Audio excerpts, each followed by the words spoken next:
Um,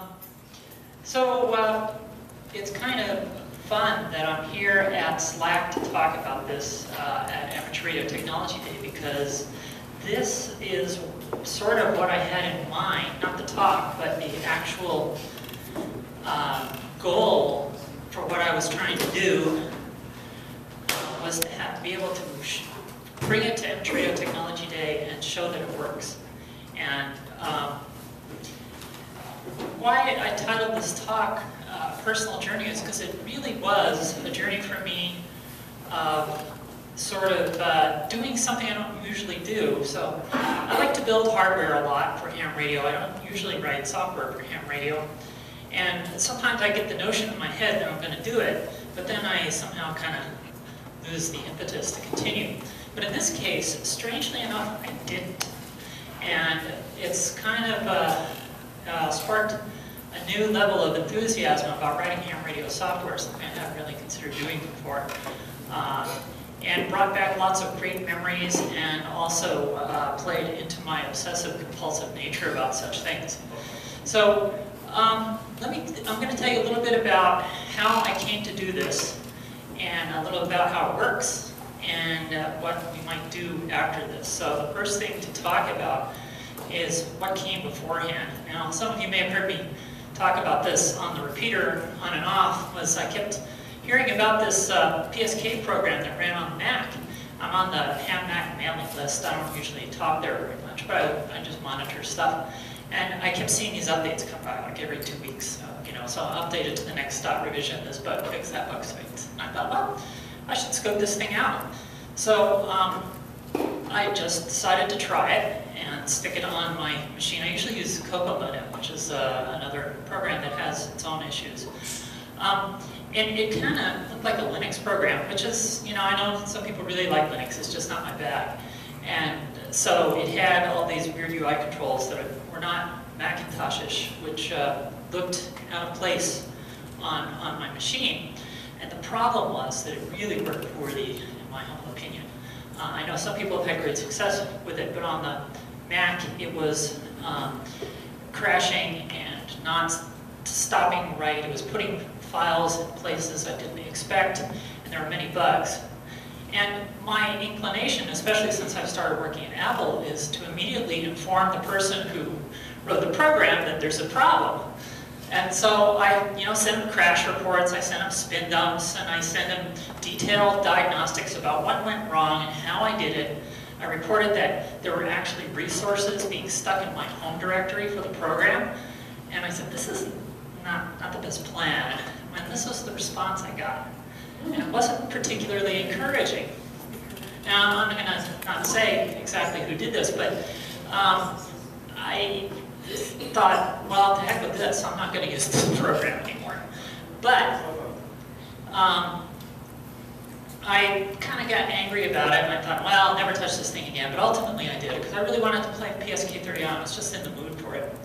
And there's this other program called Cocoa Modem, which works quite acceptably, but the problem is, in order to log, it invokes an Apple script which goes off and does nothing, and doesn't tell you it did nothing, so you forget to log things.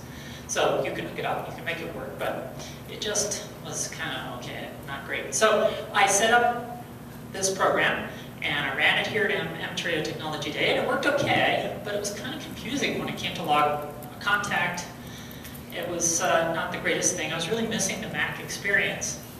And the worst part was I was running out of battery power. And that's a real drag. You're out there, you want to make more QSOs, but the poor MacBook over here is out of schmutz. So I had to stop, and that's no fun at all. But then, of course, it occurs to me, in my backpack is this great thing called an iPad, which is just sitting there, waiting to be used for some cool purpose. It has an audio interface. It's a pretty fast CPU. It has this wonderful screen, and it's big enough to actually do something useful with PSK-31. And I knew that people had done this on the iPhone, but I thought, the iPhone screen's kind of small for this task. But being willing to try, I looked out on the App Store and I found a program called iPSK. And the problem with iPSK was that it was kind of a toy. So it can transmit, it can receive, it doesn't have any capability to automate what you send and what you do with it. And it also has a user interface that to me is just hard to work with. Now, ironically, they came out with an iPad version the day of the first QSO. Now, I don't know if anybody's made any QSOs with it, but there you go. But we'll save that for later. There was another program I ran into. I don't know if any of you have ever used multi-mode on the back. That's Chris Smolensky's Black Cat Systems. Multi-mode is okay. It's not great. It kind of gets the job done in a not particularly useful fashion. But the program that he released for the iPad only receives, so no transmitting. That's not very useful for what I want to do. I actually wanted to have QSOs with people. So I realized, of course, while I'm a ham, right? I do this stuff for a living. How hard can this actually be? You know, it's just code, right? Yeah, famous last words. And I had this great long break for Thanksgiving. I had the week off. So I'm thinking, well, maybe I can get this going for the next Amtech day. So I go to Starbucks, which is my favorite place to go, and I start looking around for code. And what I found was another sort of messy thing. I was hoping I could just get some C++ class that implemented a modem. You know, you put samples in one side, and you get characters out the other, and vice versa. So you put characters in, you get samples out. That's what I wanted, really. But and I wanted to be multi-rate, so that it didn't really matter what the sample rate was; it would do the right thing. But sadly, I couldn't find much. And what I did find was nastily sort of intertwined. For those of you who are software engineers, if you can imagine putting UI code in the modem, it's kind of yucky.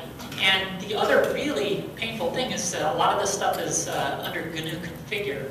And if you're familiar with the GNU configure thing, it's this big, messy script, and it's really hard to figure out where all the defines and the make files go and all this stuff. And I don't have patience for that. I want it to just work. Okay, so you know, kind of past the point where that's interesting to me, I guess. And none of them were multi-rate, and I wasn't pleased with what I found. So I found some compromise. And the compromise was by a guy named Mo Wheatley, A4JY, and he's one of the original implementers of the PSK-31 modem. And what I found was something that he had done fairly early on that was a DLL. And you think it's DLL on Apple?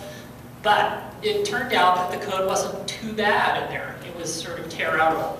So there was a few Windows dependencies and things like that. But it still wasn't, it seemed to say it was multi-rate.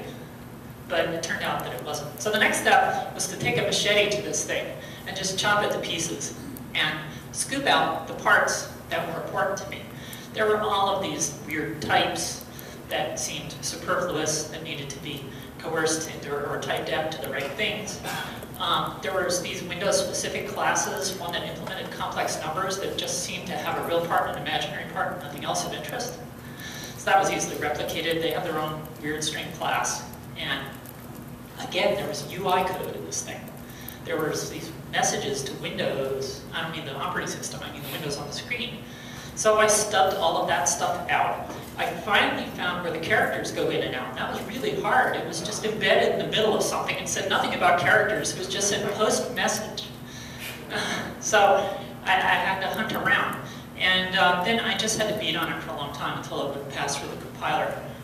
And what I was doing is putting this on the iOS development platform inside Xcode, if you're familiar with that, on the Mac. And it's GCC for the most part, so it understands standard C++ stuff. So I was able to get most of that in there with a bit of hacking and slashing. And then I thought, well, now I'm really close. So it's getting towards the end of the vacation, and now all I have to do is grab some of those samples that I already have some code lying around that grabs audio samples out of the iPad. And all I have to do is feed them to the modem, and it's going to work. But no. Vacation's over. I go back. I can see it's really close, really close. But I'm really busy, and Amtech Day is coming up really fast. And so I'm trying to find every spare hour that I can at home to hack on this thing. And one thing that I find out early on is that the iPad simulator only seems to do 44.1 kilosamples per second. And so I thought, well, I should just turn this multi-rate code onto this higher sample rate, but no, that doesn't work either.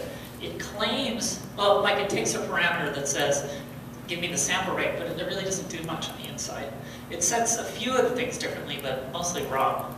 So I knew that it had to be 8,000 samples per second. I really wanted that. And so I wrote a quick and dirty resampler, just on an interpolator style, just averaging samples, and it just utterly failed. It didn't work at all. And where do you go with this?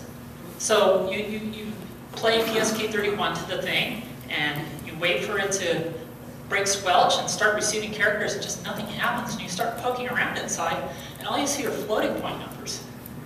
And you have long lists coming out of the debugger of floating point numbers, and you kind of scratch your head and go, well, these sort of look like sine waves. You can see a certain periodicity up there to the numbers if you look. You can see up here you got like minus 437, minus 480, minus 483. So something's going on, but something's clearly wrong, but you don't know what. So what I decided to do was use an old trick, which is GNU plot. I don't know if you've ever used GNU plot for anything. It's a cool program. It has nothing to do with the GNU project, apparently, but what it does is just plots numbers. It's really good at plotting numbers and plotting functions, and I've used it for years in various tasks. And I thought, well, this can just read this column of numbers, so I'll just print out a column of numbers. And I copy and paste, stick them in a file, and the next thing you know, I have graphs, which is a huge, huge win.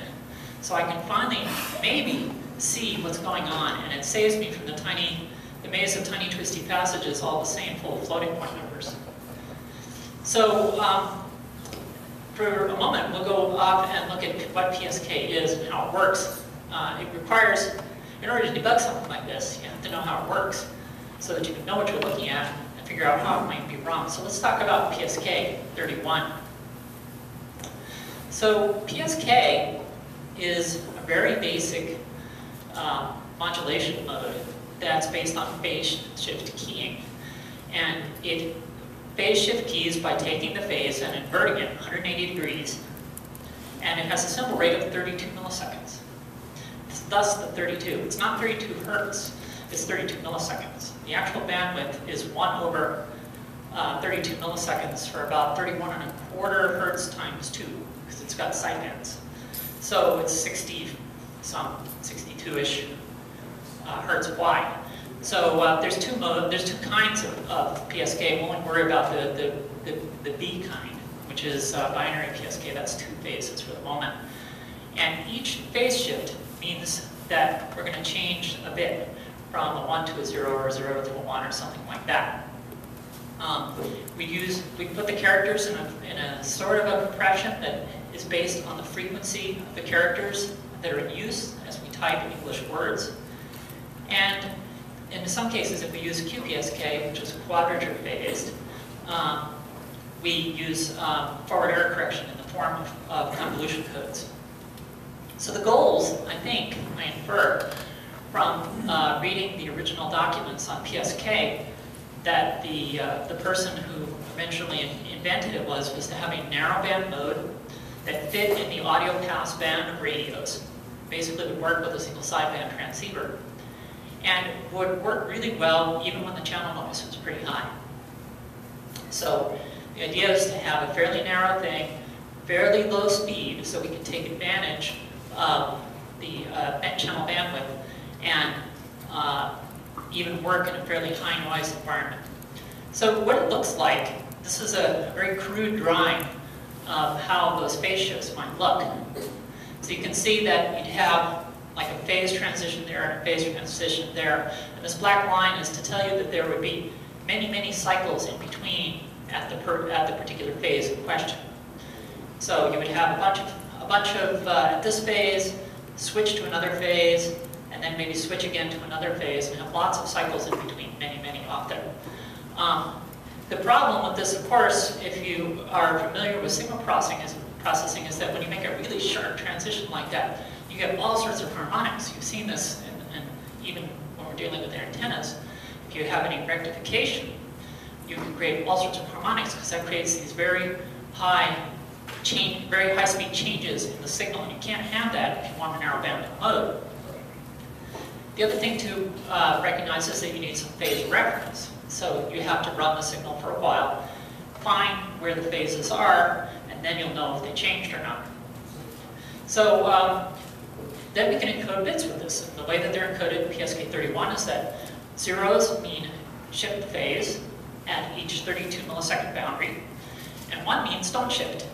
So if we have a string of 1s, we don't make any phase changes. If we have a 0, we make a change. Now, zeros have restrictions on them. We'll come to that in just a moment. So I actually decided to synthesize what an unfiltered BPSK signal would sound like.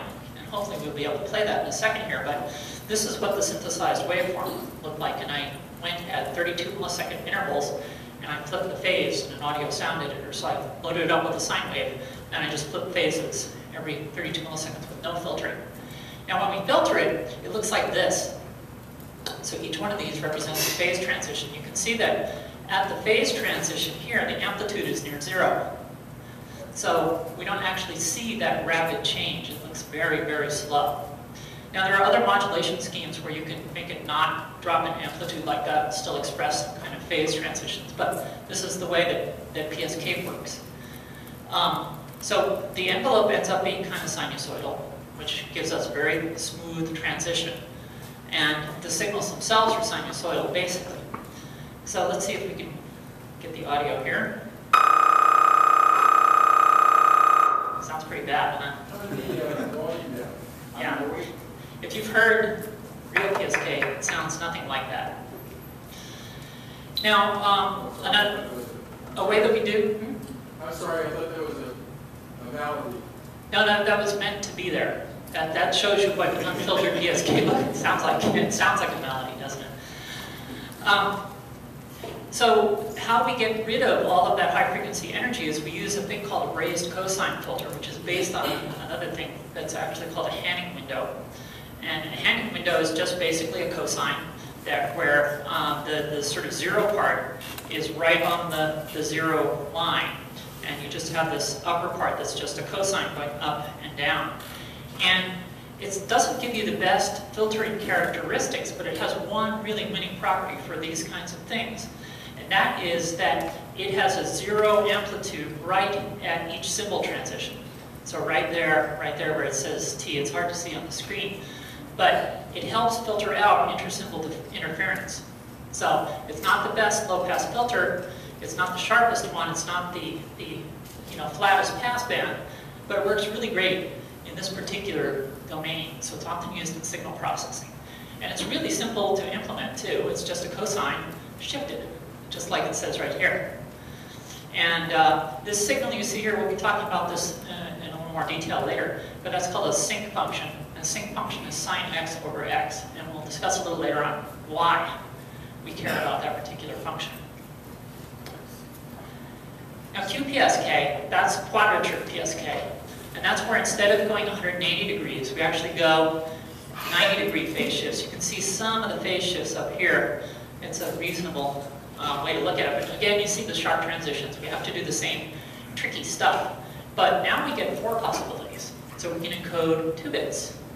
And that gives us a higher data rate, but at the cost of being more susceptible to noise. So what we do to try and make life better for us in QPSK land is we actually put some redundant information in. So we end up slowing the data rate again by placing some redundant information inside the signal. And that allows us to do some tricky stuff on decoding that gives us a way to factor out many errors and make good guesses about what the real intention was when the signal was sent. Of course, we can't win too much. Shannon's law is always lurking out there trying to get us. So we can't get too much information out of the channel. There are just theoretical limits. And we also get other things like tighter tuning requirements. Some of that is ameliorated by automatic frequency control that's inherent in many of these decoders. They can actually find their center frequency and decode better. But it's It works really well on noisy channels. On clear channels, if anything, it's a little worse. But when you get above a certain noise threshold, it tends to work even better. One of the things we do to try and get the data rate up a bit is we use Huffman-style codes. And Huffman codes are really cool. I don't know if anybody's ever dealt with Huffman codes. But the cool thing about Huffman codes is that you can encode really frequent things as short bit sequences and really infrequent things as long bit sequences. So, for example, if you look at the Huffman codes that are used for a space, which is a fairly frequent thing in a PSK-31 transmission, it's simply a 1. Or the letter E is 111. Those are really short. But a Z, which we don't see very much, is that long sequence of 1s and 0s up there. And we code this such that we can figure out, just from the leading bits, where we're headed. So the first few bits give us a hint as to which codes might follow, or whether the code will actually terminate at that point. And you can actually build a tree. If you know the probabilities, you can build a tree like this that will tell you what's the optimal code set, if you actually know the probability that each particular thing that you're trying to encode will arrive. So if those probabilities are fixed, there's a provably optimal set of Huffman codes that can be used. The problem is we don't really know those probabilities. We only take a guess at them. And so it's not always optimal. There are always messages that are problematic. So we do the best we can. We encode the tree like this, something like this. So you have, like, here's a high probability symbol, A1. That's 0.4 probability. We'll just use a 0 for that, for example. This is not PSK-31's code, but it's just an example of an encoding tree. And then you get down here to something very low probability that we make 3 binary bits. So this is a really handy way to encode things, just to make things shorter. CW does this too. You notice that E is very short because it's frequent. And while Huffman hadn't done his proof back when Morse was, or whoever it was that did the original code encoding of Morse code, or the Continental code, they just took a guess, and they said, well, clearly some letters are more frequent than others. A's are fairly frequent, E's are fairly frequent, that sort of thing. And spaces are frequent, and we express spaces in Morse code in a very efficient way, just by extra beats. So there's all sorts of sort of pre-Huffman coding of things built into Morse code. Now, on the QPSK, they do even trickier things. And the QPSK uses a form of what's called trellis coding. And in trellis coding, you go through the code set through certain paths that have certain probabilities or certain possibilities. Some paths are even disallowed. And once you choose a code like that, I'm not going to go too much into the particular form of trellis coding that's used in QPSK, but once you have particular valid paths through this state set, you can set up a condition where you have a code coming in. You can put a bunch of decoders in place, maybe 5 different decoders. And you can have all 5 of those decoders running at once. And as you fill up symbols into the decoders, you can figure out which one is closest to something that's valid. And you can actually assign probabilities to each one of these decoders. Once you have those probabilities, you can go to a next step. So you fill up the pipeline with codes, you look at all the probabilities, you take the worst half of them and throw them away. So maybe you have 10 decoders, you throw away 5. Okay, those are the losers. And then you start up a new set of decoders. And you start pushing codes into them. You branch from each of the 5 that are left over. If you have 10 to begin with, you throw away 5. And then you have 5 left, and then you branch for a 1 or a 0 at each one of those. And now you have a set of 10 decoders again. And you carry the probabilities forward from the last one, the scores, essentially. And you keep decoding. And then you get to the next step, and then you throw 5 away again. And eventually you come down to one path that has the best guess, or at least what seems like the best guess, from what information you have. And that actually helps you thread your way through a lot of noise. It's called Viterbi decoding. Viterbi invented it. It's really an interesting system. So with that, we can use these quadrature bases, so we get more bits, and we can decide at each point based on which 2 bits we get, which way we move through the decoder, and then we can choose the best path and actually get rid of some of the noise, or at least get our way through it. So anyway, let's get back to the whole story of how this came to be. If you recall, where we were was that things were just broken. So I stuck all these samples in the receiver, and nothing came out. So I decided to look at some graphs. And once I did that, it became fairly obvious that something was wrong. So this chunk of missing samples, that could have been it. So there was a chunk of missing samples, and look at how ragged that is. See that? That doesn't look right to me. That looks like a lot of high-frequency noise of some sort. So they're even kind of weirdly asymmetric. You can see there's a little more on this side than there is on that side. That's not a good thing. So I went in and I hacked around and I found the gap. And I even found what was causing those ragged samples. And it was Amtech daytime, and so I came up here with nothing on the iPad, just running it inside the simulator on my Mac, and pointed the audio at a signal on the air, and sure enough, I could decode. So there's the first decode right there that this software did. So I wrote this crappy resampler and hacked the whole thing together. I had to recompile every time I wanted to change tuning frequencies. But it worked. I don't know if anybody here was with me that day. It was really fun. I was thrilled. But there was still some lingering stuff. Like every time I tried to decode a signal up at the higher end of the band, it just didn't work. That's always a bad sign. I've learned over the years that when you get some hint that something like that's just a little weird, it's best not to brush it off because it's usually pretty serious. And of course, I had no UI at all, which was kind of painful. So I needed some UI. So what did I do? Well, a long time ago, I was hacking around on the iPhone trying to figure out how to program it. So I wrote this fun little program that just takes audio samples and makes a little oscilloscope simulation and VU meter and even has a spectrum waterfall using FFT, a fast Fourier transform.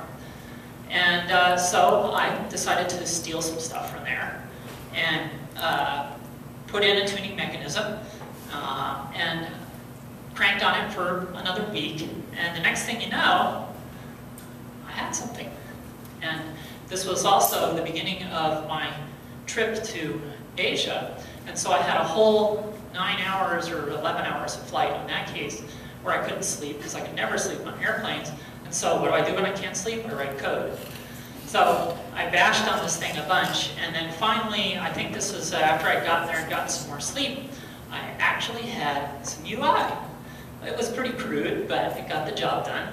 And you could actually see some stuff on a spectrum waterfall. I tore that out of the iPhone app and sent this to myself from Japan so I'd have a record of it. But something wasn't right still. Every time I decoded something, I could see these images up here. And I looked at that and my heart sank because I knew something was just not good enough. Clearly this is a messy thing, and it's going to be hard to fix because it means that the signals are not spectrally pure. And of course, my thought immediately went to the resampling code because that's the part that I did.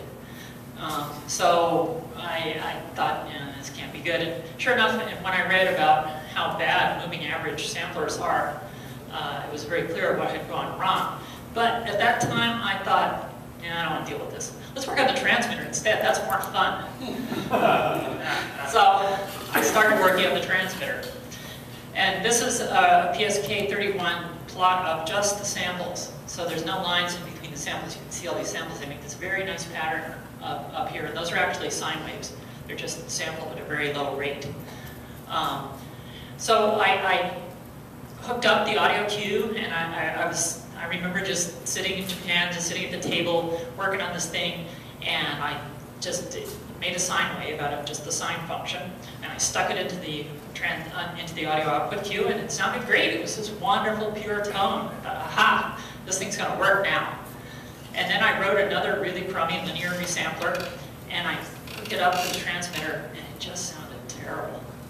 And I thought, yeah, this is bad. I can't do it this way. I knew what I had in front of me, and I knew that this was probably the same distortion I'd seen in the Fourier transform on the other side. And what I realized was that no cheating was allowed. This had to be done right. And in order to do it right, I had to use industrial strength resampling.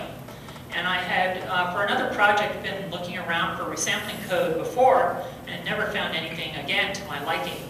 It was always tangled up in all sorts of GNU stuff, and copylefts, and this, that, and the other thing. So, what do you need to do? Write it yourself. And so began the next journey. As I was flying, I discovered this the night before I was flying to Malaysia. So I got on the plane, and I thought, now how am I going to do this? And then I realized that some years ago I had downloaded this great book called the DSP Guide. It's available for free on the internet. And I remember all this signal processing theory. How hard can this be? Famous last words again. It's only code. It's only code, right? So I began to write a resampler. And this was the part that was the major pain of the whole thing. So let's talk about resampling and sampling theory in general for just a moment, and then we'll come back to our story. Yes?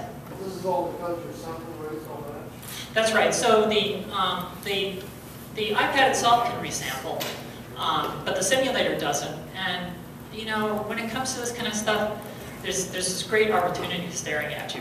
You can learn about this stuff, and you can get a resampler that you know about, that you know the characteristics of, that you can change the filter frequencies and everything to your liking. So you might think I'm crazy for doing this myself, but boy, did I remember a lot of stuff in doing this. So let's talk about sampling theory. So sampling theory, it sounds really scary, but it's really not that scary. The idea is we have a bunch of time domain signals. So we see this all the time with CD players or whatever. We have these analog signals that in theory, they vary continuously with time. But the way that we deal with them in computers is we can't know all of that information, so we sample them at some periodic rate. So at every so many fractions of a second, we take one sample that represents something called the Dirac delta function, which is like an impulse. It's this impulse that we can actually figure out the original amplitude of. It's supposed to be infinitely thin from a theoretical standpoint, but you can think of it as just a number that we capture at a particular moment in time. Now, there are certain rules that we have to follow. There's this guy named Nyquist who figured out how the sampling theory works. Without going into too many of the details, the really important thing to take away from this is what's called the Nyquist rate. And the Nyquist rate and the proof around this stuff says that if you have a signal, and as long as the highest frequency in that signal is less than or equal to half the sampling rate, that signal can be completely recovered just from those samples. So for example, if you have a 2 kilohertz signal, you know that the signal has nothing faster than 2 kilohertz in it, and you sample it at 4 kilohertz, you can completely recover that signal perfectly. That's what the Nyquist theory says. Okay? So if we manage to actually meet that particular criterion, we can get our signal back. So this is the key part about sampling theory. Now, one of the things that we need to do, starting from getting this audio samples in, is downsample.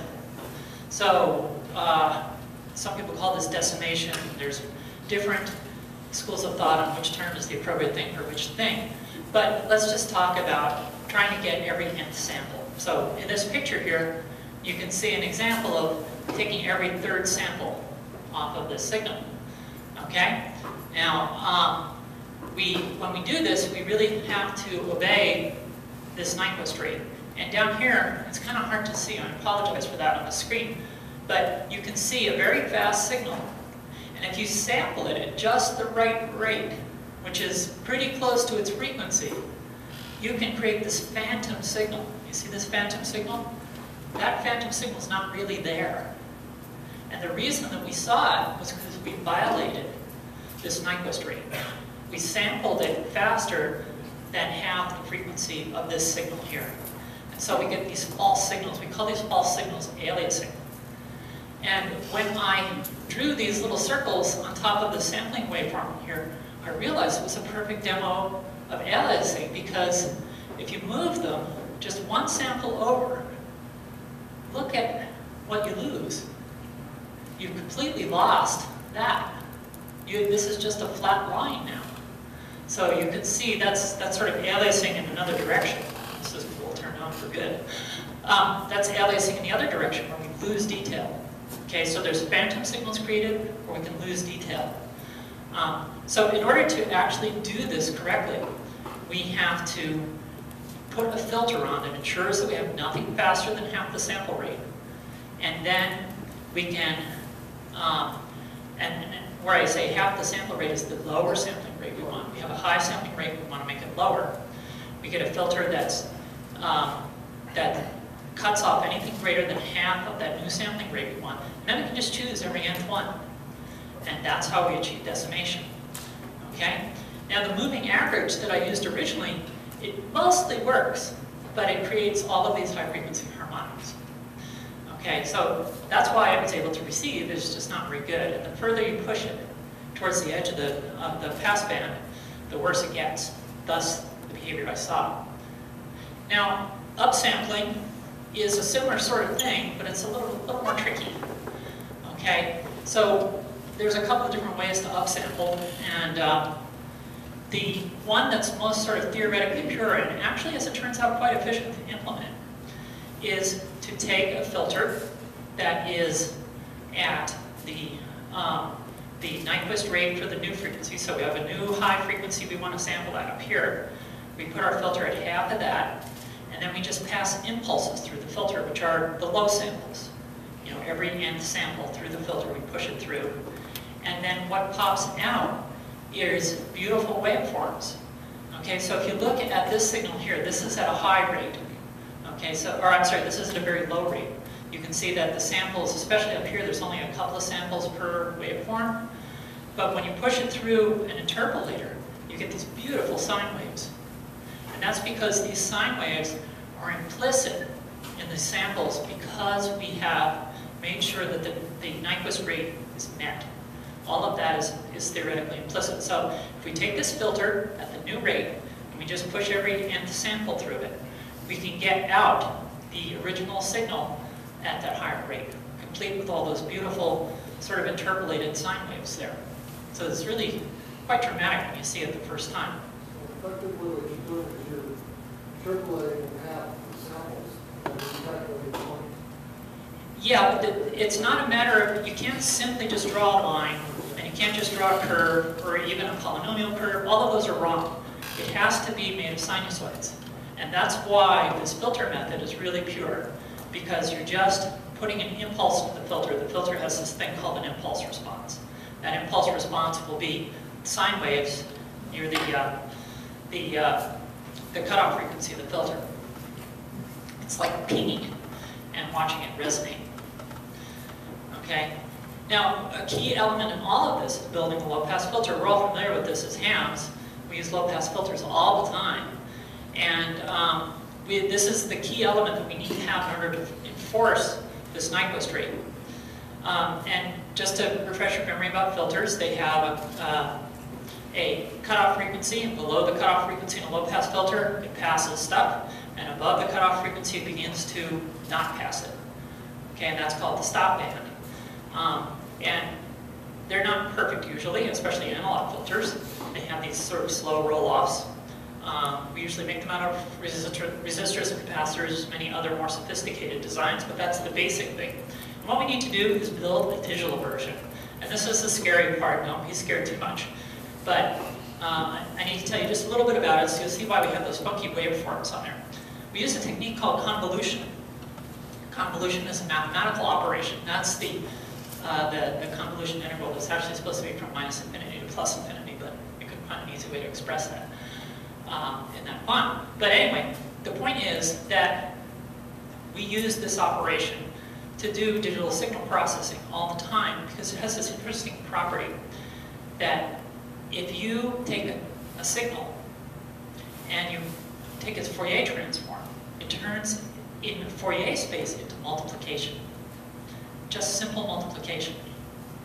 And this allows us to take, say, the frequency here and multiply it by a step function. Okay? So this step is like our low-pass filter. Here's the stuff we pass, here's the stuff we don't. This is our cutoff frequency right here, and we want to multiply that by the frequency spectrum inherent in the signaling that we're interested in. So what we can do in order to get that is to take this waveform, do an inverse Fourier transform on it, which turns out to be this thing. When we do the inverse Fourier transform. And then we can do the convolution operation. Now, all this scary looking calculus up here turns into multiplication and addition for samples. So it's quite cheap to do. So what we can do is take this, do the inverse Fourier transform, which we know already. It happens to be this thing called sinc, which I talked about earlier, which is sine x over x. So once we have sine x over x, we can generate this interesting looking waveform and go back into the time domain and do this convolution operation. And we get, magically out of that, just by the pure mathematics, a low-pass filter. And so we do it just like this, same waveforms, only we get the samples. You see these little dots here. Those are just the samples. And the waveform I showed you earlier was actually my own convolution filter. It was its own little convolution kernel that it had generated, and then you get just this multiplication. It's reasonably simple, as it turns out. Now, there's one problem, though. You have this great sine x over x, it looks like that, but there's a problem in that sine x over x goes on forever. It never goes to 0. And, of course, we're talking about a finite thing. We're going to finish the calculation at some point. So what do? Well, we have to cut it off.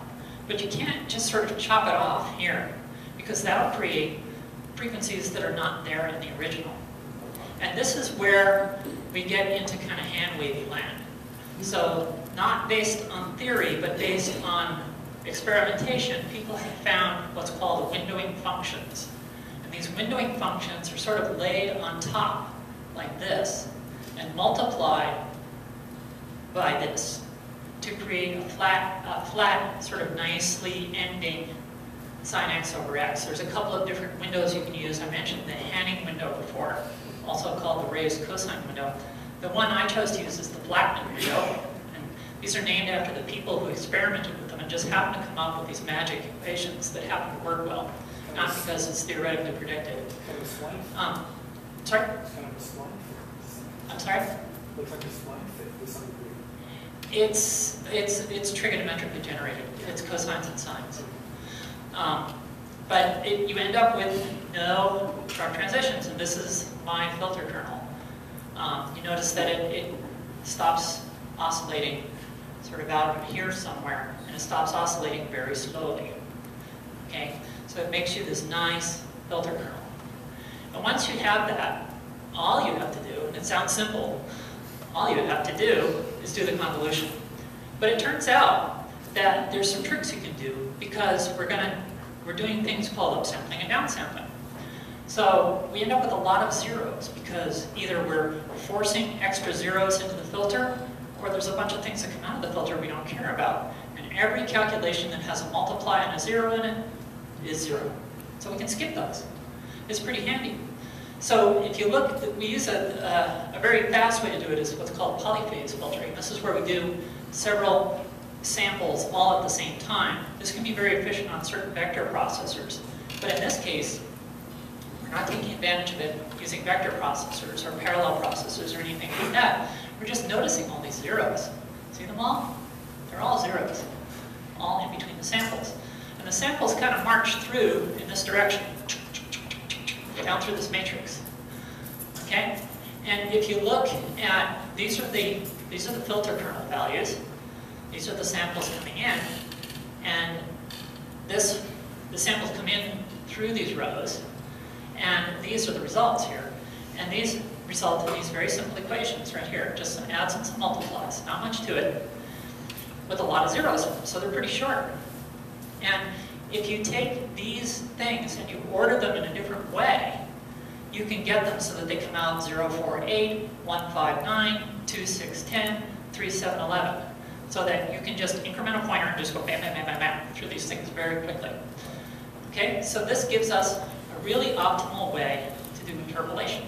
So we plug the filter kernel in here, and we just march these samples through the polyphase interpolator, and bam, out come those beautiful sine waves. Downsampling is a little different, but we get certain advantages again. It's just a little more computation, because we actually have to run the entire filter kernel through every sample. But we don't have to do every sample that we want, because we're going to skip every end. These are 4-to-1 resamplings, by the way. They're illustrated in the diagram. So here we have sample 0, sample 3, sample 7, sample 11. We skip samples 1 and 2, because we don't need them. Okay, so we go through, and we have this big, long addition and multiplication. But computers are pretty good at doing this stuff. And if we pipeline it really nicely, we can get it to go, unroll all the loops really fast. But this allows us to, again, enforce the Nyquist frequencies and choose our samples and skip everything we don't need. So now that we have sort of the kernel, now we have to figure out how to get from one frequency to the other. And one of the things you may have noticed as we were going along here is that since these are sort of square matrices, we only get integer changes. So we can upsample by a factor of 2, 3, 4, 5, 6, 7. But if we want 2.5, this doesn't give us a clear way to do it. So what we can do is do rational resampling. So a rational number is any number that can be made up of a ratio of 2 integers. And with something like that, we can combine operations between interpolating and decimating to get any resampling ratio that we want that's expressible as a rational number, at least in theory. Okay, so for example, one of the things that pro audio people always use 48K samples per second or some multiple of that. If you want to get from 48K samples per second to 8,000 samples per second, you just, it's 48 over 8 or 6. Well, that's easy. Upsample 6, downsample 6, piece of cake. Problem is though, a lot of audio systems based on CDs use 44,100, which is not very friendly. So you divide that by 8, you get 5.5125. And you can see where my little linear trick just really failed because it had to do skip things to get the samples right.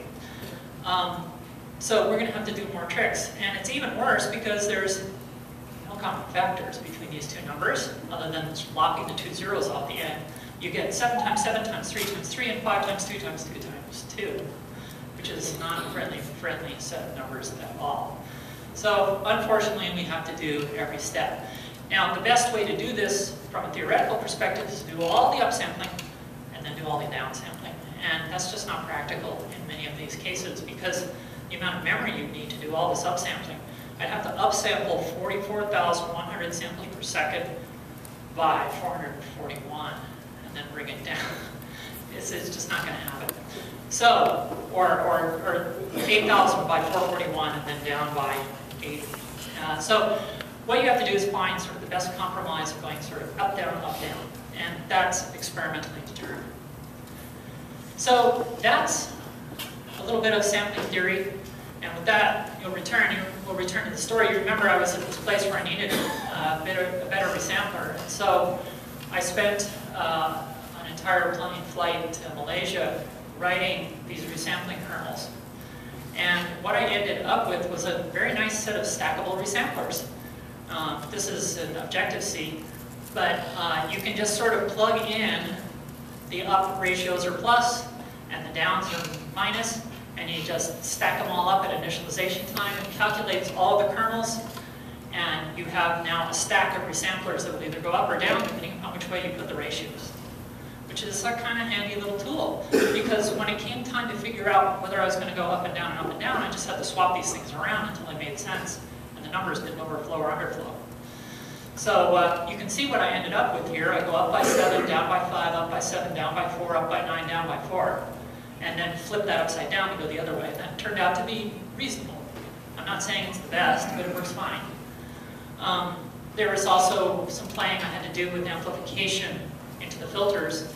Especially when you're interpolating, you're putting these impulses in, at a much lower frequency, so the signal energy is really low, and you have to adjust the signal energy up appropriately to recover enough energy so the amplitudes are kind of where you hope they would be.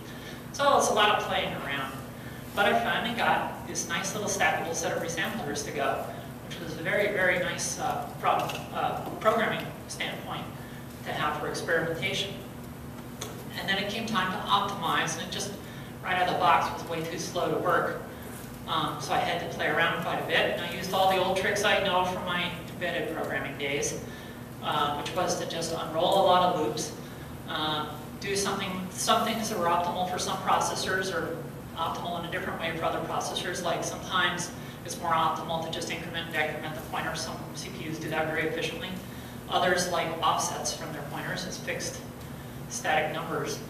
And it turns out that iPad's ARM processor likes this flavor very nicely. And there were other little tricks I did to try and keep the memory traffic low. You try to take all the invariants out of the loops. Sometimes the compilers do a decent job of this, but they miss stuff. So it's better to coerce the compiler into doing the right thing by making sure you take all your own pre-computed invariants, pulling them out of the loop, sticking things in variables, and then it'll usually do a good job of filling the registers. Since the register allocation algorithms are very good these days. And I got it so good that no matter what I did to it, I couldn't get it any faster. And that told me I was right up against the memory bandwidth, at least for that processor. There's probably more optimization I could do, but this was, you know, this kind of stuff was good enough here. One of the things I haven't done yet that I will do is change everything from double wide floating point to single wide floating point. That will improve things at the cost of accuracy, but I haven't done that yet. But one really sticky problem I call residue, which is, I guess, appropriately sticky. And that is that sometimes you don't get enough samples to complete one operation. So let's say you're downsampling. You need at least 10 samples to create one sample, but you've only got 6. What do you do? Well, you kind of have to pause that downsample and hold the state of the world and wait for the next samples to come in later, because you get them in chunks.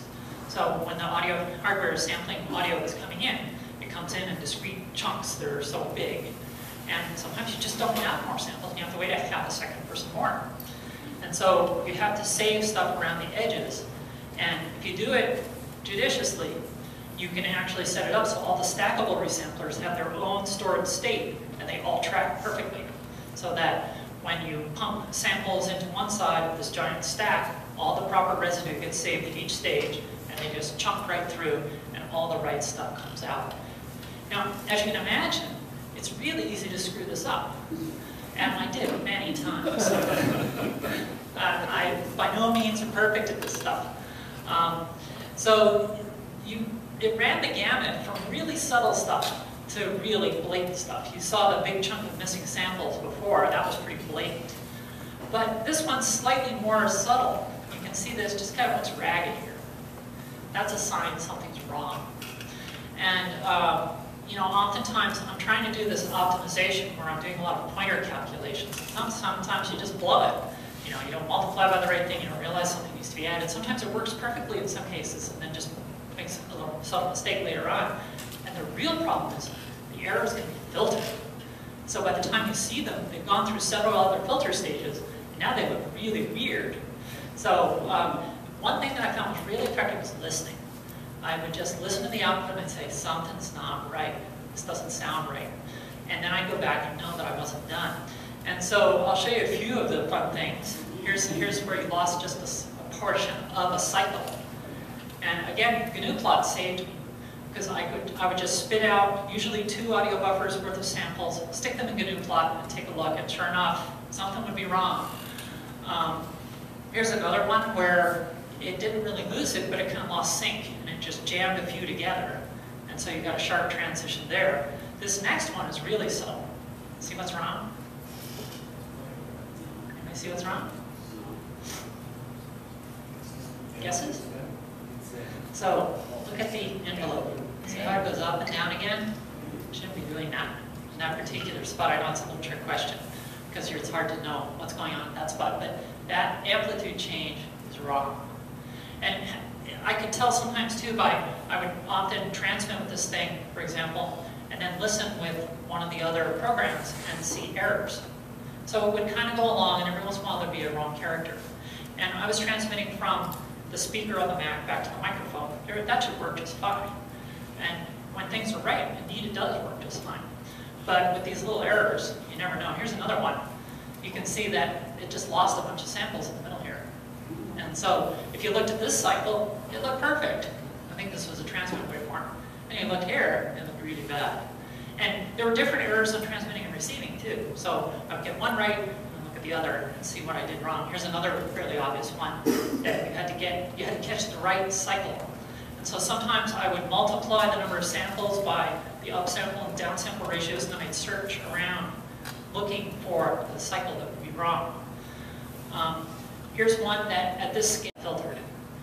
So it's really tricky. Here's another one that's sort of like that, only that's got some other really weird variant here. This one is particularly interesting because this error clearly occurred several filters ago and just got really nicely smooth.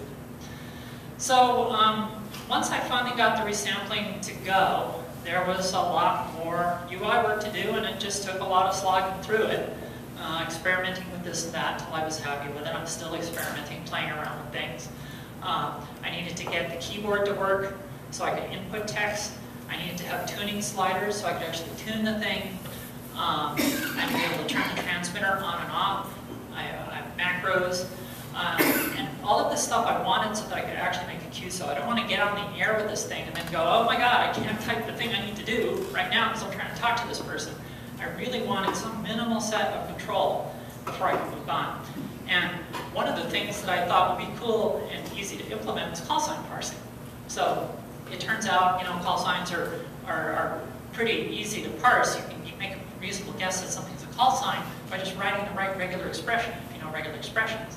And so I just wrote a regular expression that tends to pull call signs out. And I figured only humans really know if they're really call signs or not.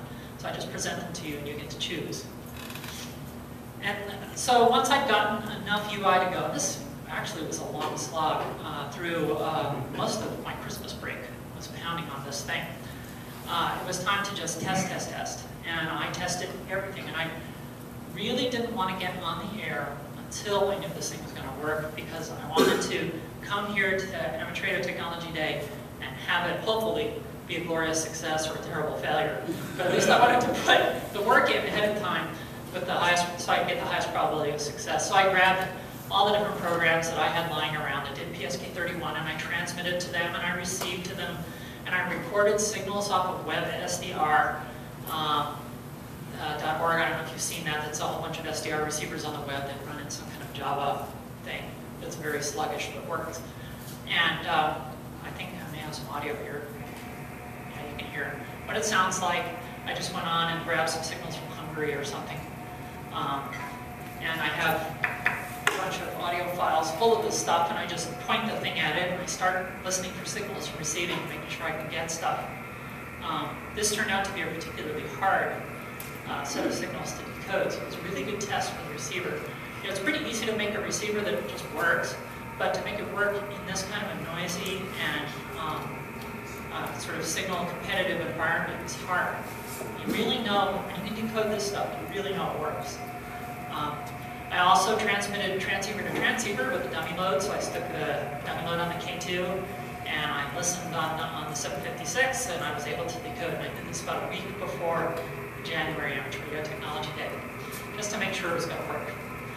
And just as a little side note here, I discovered, and I should have known this all along, but I didn't think about it before, that BPSK is actually symmetric in Fourier space. And what that means is that it doesn't matter what sideband you transmit or receive on, just as long as you have the frequencies aligned properly, it will work. And I discovered this by accidentally doing it on the wrong sideband. And it was working, and oh no, this is what it was. I was listening to some guy in white, and I was on 40 meters, so I had set the lower sideband. I'm just holding the iPad up to the receiver, and I'm watching this QSO, and then it occurs to me, wait a minute, why is this working? And then I thought about it for a minute. It was obvious. The sidebands are perfectly symmetric.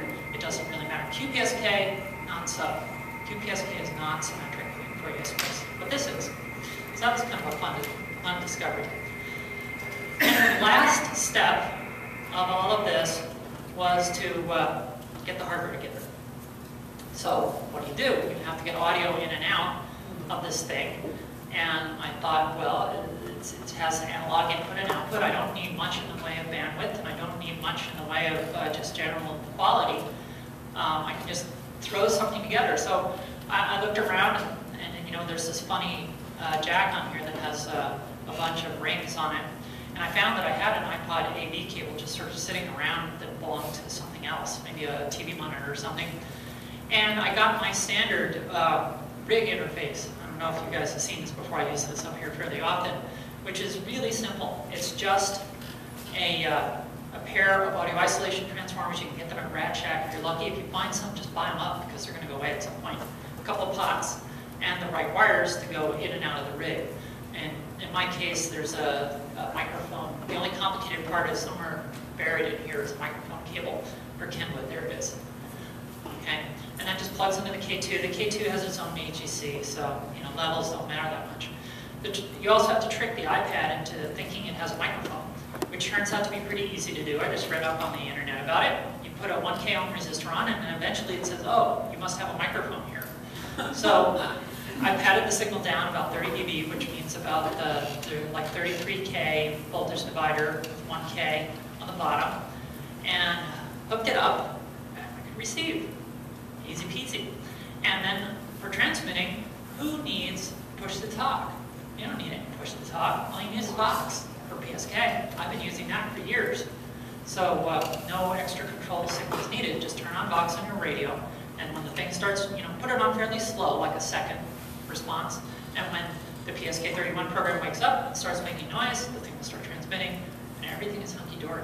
Usually there's enough synchronization signals. Actually, a PSK carrier starts with a bunch of zeros, because zeros mean phase transitions, so you can actually get the clock lined up.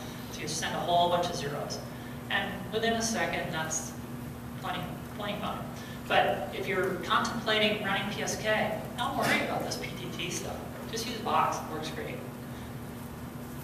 And so here's a close-up of the, this is my stupid little board that I've been using for years. $10, can't beat the price.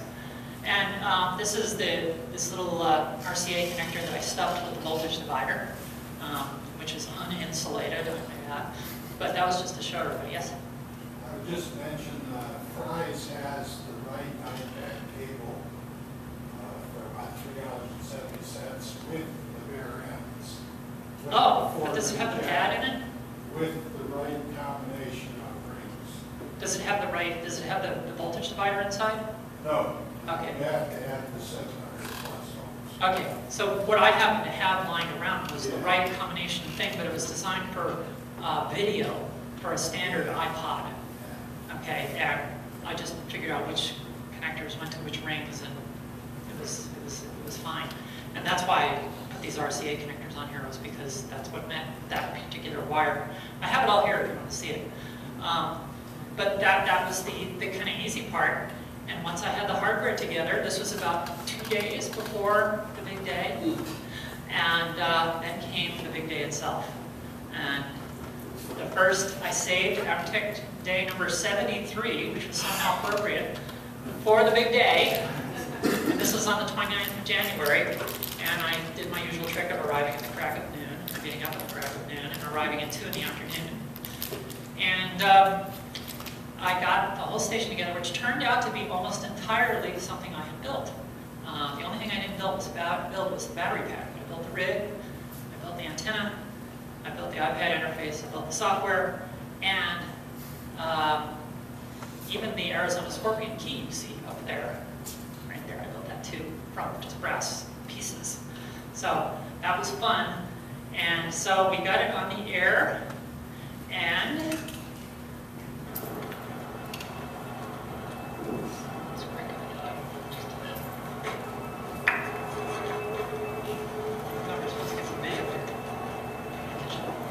Is that PSK-31? yes. Don't mind the camera. Gerald said, To talk to one of my friends now. You do talk to a friend now. Well, yeah. I don't know her as well. Go. Okay, Was that great? Did you get it? Yeah.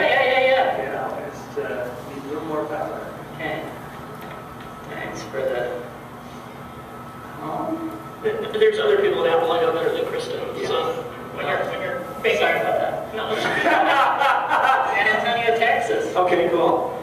When you're begging for Yeah. discounts, it Yeah. pays to. I'm thinking of running. That's not bad. That's not bad. Tell them what you're running. Copy. Well, I'm gonna try doing push buttons. Yeah. Everybody stay away from things so it doesn't break. Okay. I love the debug part. Well, there's ants on the table. Does that count? There's ants on the table. Yeah. You need to give it to us. Ants on the table? You have to have ants on the 16 ants. Well, there's only 2. At least that I can see. There's a dead one. So what are you running this on? iPad. And your radio is? K2.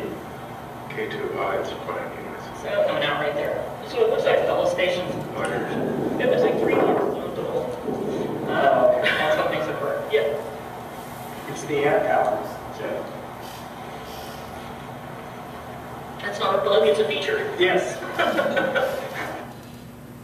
So that was basically it. There's more video. It's on YouTube if you want to look it up. Just look for K6WX.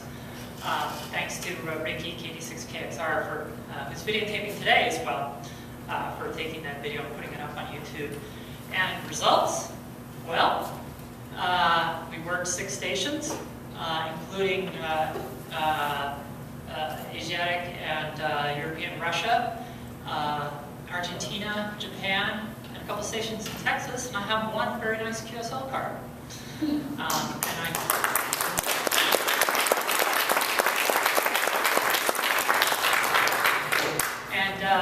That stuff at the top there, you can see a hint that I actually have logging built in now, so it will log.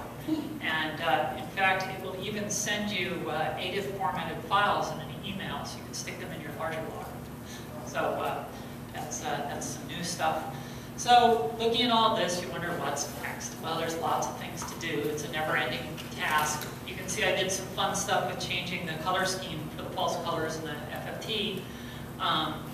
There's a lot of other things I wanted to do. The logging was a big thing because I was paper logging there. But now I actually have a thing where you can just tie it to a button and log. And then send yourself a log. And you can also edit all the log entries. I want to put some QRZ integration in, although their database is a pain to, you have to actually pay the money to use it, which is a pain. I don't know what to do about that. I really want to rewrite PSK modem myself.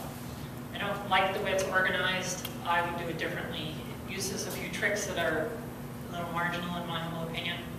I think it would be a really fun thing to do just so I learn more about it.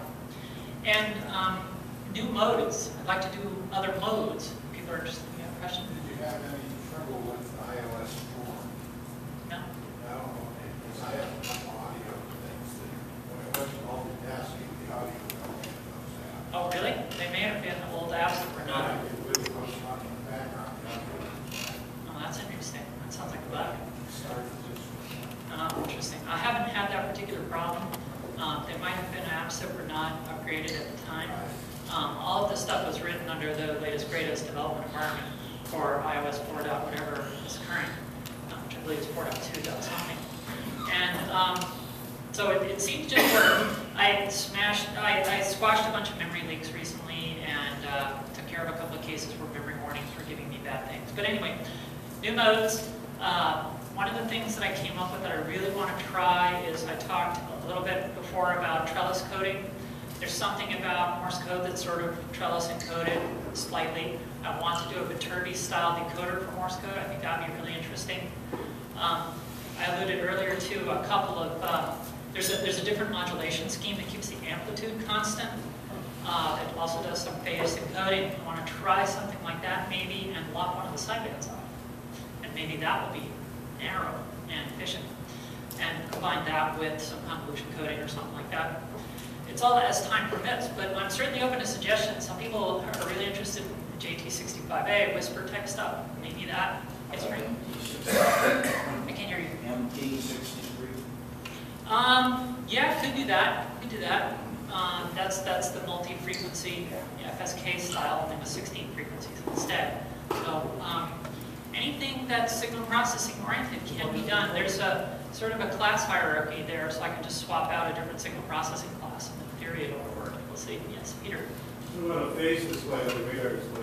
Yeah, that's something I might do. One of the things Lee, W85ZNU, is really interested in doing sort of multi-decoding with QRZ integration.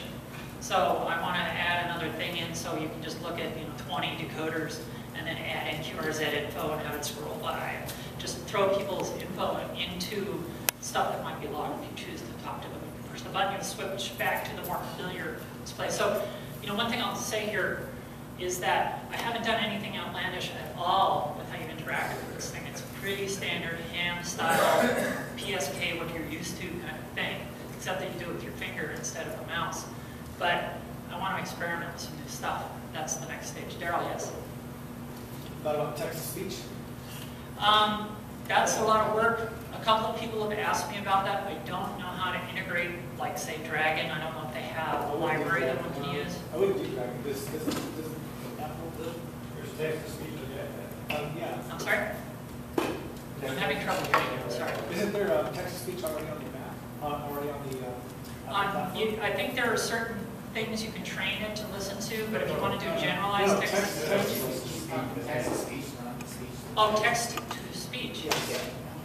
Yeah, that may be doable easily. The other way around is. So I wouldn't do it the other way around. Actually, most of us who are visual effects would just type it.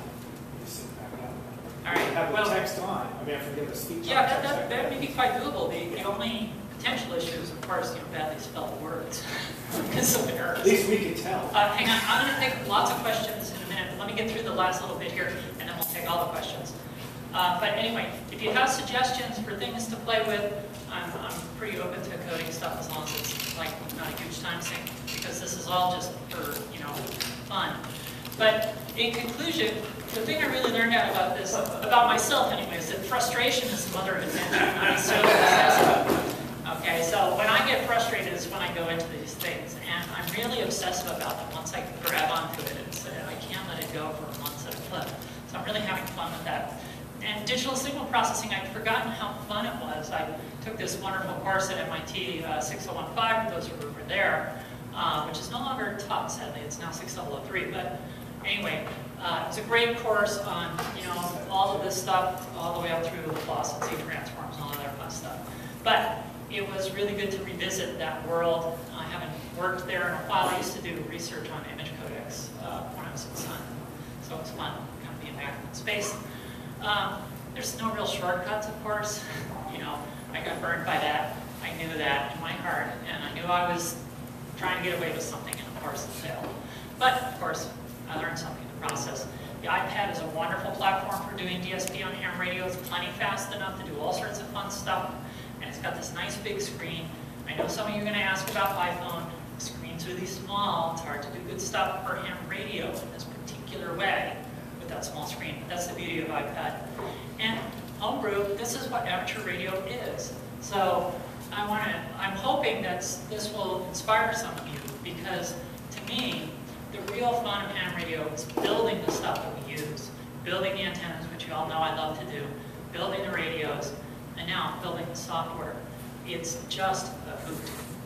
So if you want to know more about this, you want to know more about developing for iPad, you can go developer.apple.com. The DSP guide, dspguide.com, that's Stephen Smith. It's a great sort of practical, without a lot of theory and math, book on digital signal processing. So it'll take you through some of the math, and it'll just say, okay, here's how you implement it. And it has pseudocode and everything. Very nice book for that kind of stuff. DSP Guru is kind of a much more summary bit of information. They have some, I think, copylifted resamplers and stuff up there. I don't look at any of them because I wanted to write my own stuff. And if you want to go visit the MIT stuff, that might be a derivative of what I learned, but I don't know. I didn't really look at it in much detail. You can go to the 6003 course page on opencourseware.mit.edu. That's ocw.mit.edu. Now I'll take any questions. Yes? Actually, a couple. So when we were first looking into these to do the normal digital mode, myself, we're using FL Digi video, but what do you think about the FL Digi mode? So I can't say that I looked at the signal processing part of the FL Digi modem. Okay, I'm sorry. The question was, what did I think of the FLDigi modems? So I can't say that I looked at the signal processing stuff in that much detail. I was so turned off by the intertwined mess that it was between all the GNU, wobulator, define, snort configuration, this, that, and the other thing, and UI code wrapped up in this modem that I tried to compile. I worked for half a day on it, and I just said, no, this is not right. I'm not doing this. I'll write my own first.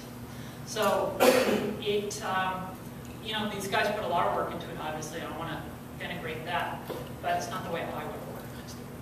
So the other question I had, so you mentioned the modem that you did pick was C++, but the iPad is Objective-C. Did you port all of the work, or is it Objective-C so that you run C++?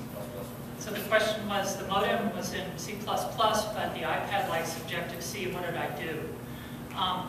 So there's Objective-C++, and there's just C++. They all work on iPad and iPhone. The compiler will compile all of them. Objective-C++ can really warp your mind, but it is quite doable. I've done it before many times. In this case, what did I do? There's like 1 or 2 files that bridge that are in Objective-C++, where I will instantiate the C++ class. There's some Objective-C wrappers around it, and then that passes off to the Objective-C world where I do all of the UI. So it's a little bit mind-bending. Okay, my last question was, you mentioned that the emulator required the downsampling and upsampling, but the hardware itself would do 44 kilohertz. So when your application is running, do you use any for resamplers at all?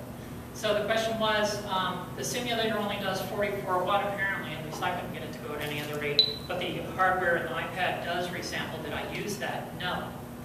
Not because I discovered that it was inadequate to the task, but I wrote this resampler, I wanted to use it, so I did. And it's plenty fast. So it occupies about 20% of the CPU.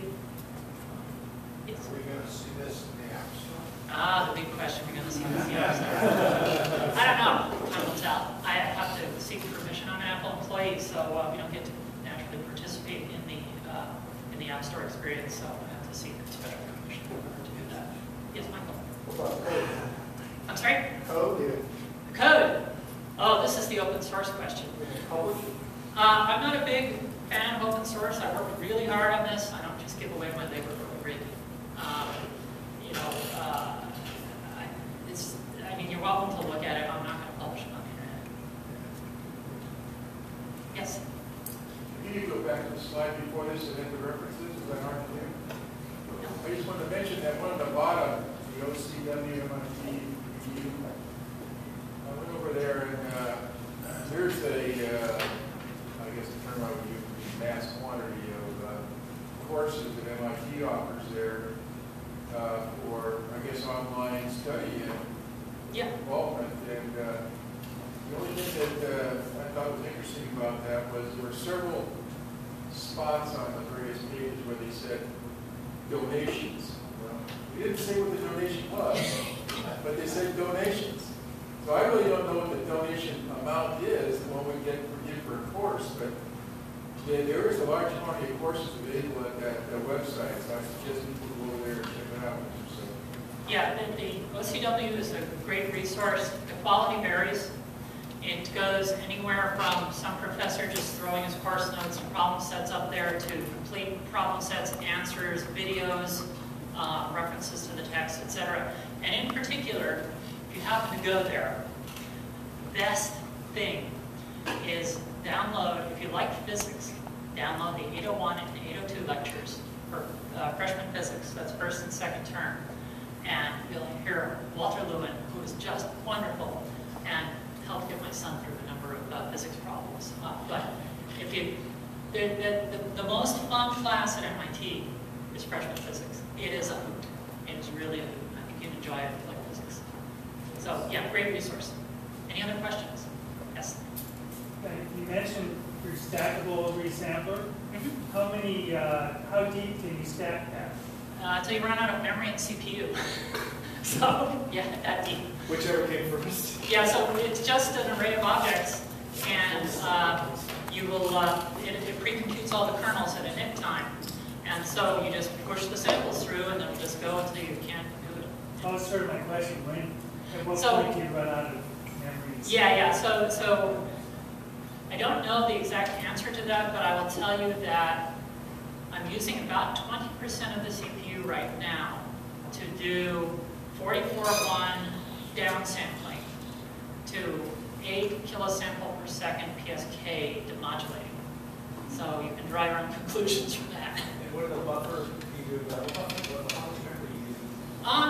Not a whole lot. So I use the audio system in iOS and in Mac is based on a set of buffers in a ring. So it's not a ring buffer per se. It's a bunch of buffers you reallocate. I use 3. Seems adequate. And every buffer on receive, I actually spin them off on another thread. This is actually highly multi-threaded. So I spin all of the receive stuff off on another thread. So I pull it off the audio cue, I stick it on another thread, the other thread crunches through it, so the receiver can actually get behind. The transmitter cannot, obviously. I can, I preload a bunch, but then it has to be within the preload. So the RAID can't get too behind. Yes? One of the other maybe is a future feature. Does the iPad have enough horsepower and resources to do like a PSK browser where it's encoding multiple PSKs and you can pick up that person's doing CQ or this or that? So the question is, can I do a multiple browser? I think so. I haven't tried it yet. That's actually maybe the next thing I'll work on. I wanted to do logging first.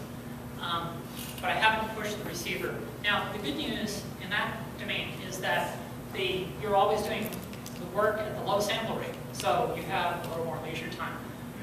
So I'm hoping I can get 10, 12, 15 if I'm lucky. We'll see. Right now I'm doing 2. It's doing okay. So you work with multiple, right? Oh yeah. It's just, an array of decoders in the class. So I thought I learned your programming. It's so nice. I'm glad somebody went to the trouble of making that stuff work. Yes? The FIR filters are conceptually simpler, but IIR filters are more efficient. Why didn't you consider IIR filters? So the question was, why did I use finite infinite response filters instead of infinite impulse response filters? So IIRs are a little harder to design. When it comes to the interpolation, the FIR method is so fast that it's hard to not give it up. Now, IIRs can be shorter, but with that polyphase model and all the things that disappear, it's just not worth it most of the time. Most people don't use IIR filters for the interpolation because it's so efficient to do it with FIRs. Now, on the downsampling, sure, I could have, but this was so easy. I just, generate my little sync at the right intervals, multiply the window on top, done. No states to worry about. And then just multiply. It's really easy to unroll those loops. So, not particularly good reason, except for